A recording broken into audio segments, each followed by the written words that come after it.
यानंतर बातमी आहे कोकणातून। सिंधुदुर्गात युती ही रवींद्र चव्हाणांमुळेच तुटल्याचा आरोप आमदार निलेश राणेंनी केलाय। रत्नागिरीमध्ये युती होत असेल तर सिंधुदुर्गामध्ये राग का?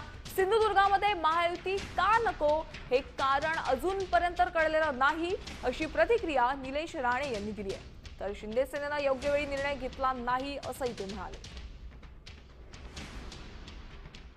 युती तुटण्याचं कारण हे वरतून म्हणजे आम्हाला जी माहिती मिळाली ते फक्त आणि फक्त प्रदेश अध्यक्ष भाजपचे रवींद्र चव्हाण साहेबांमुळे। त्यांना काय राग सिंधुदुर्गावर त्यांना आहे मला माहित नाही। रत्नागिरीत जर तुम्ही परिस्थिती बघितली तर रत्नागिरीमध्ये राजापूरमध्ये एखादी सीट, लांज्यामध्ये एक सीट, रत्नागिरीमध्ये 4 काय 5 सीट, ते पण 2 शिवसेनेत ॲडजस्ट झाल्या। चिपळूणमध्ये पण तशीच परिस्थिती आहे, सगळीकडे तशी परिस्थिती आहे। मग आमच्या सिंधुदुर्गावर राग का?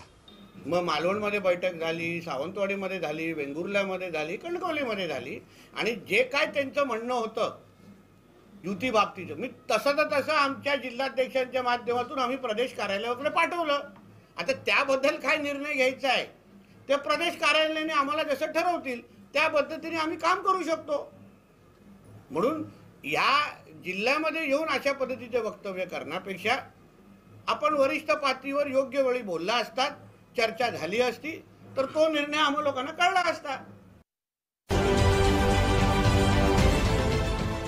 देश विदेशातील प्रत्येक घडामोडींचे लाईव्ह अपडेट मिळवण्यासाठी आता साम टीव्हीच्या सर्व सोशल मीडिया प्लॅटफॉर्मला लाईक, फॉलो आणि सबस्क्राईब करा।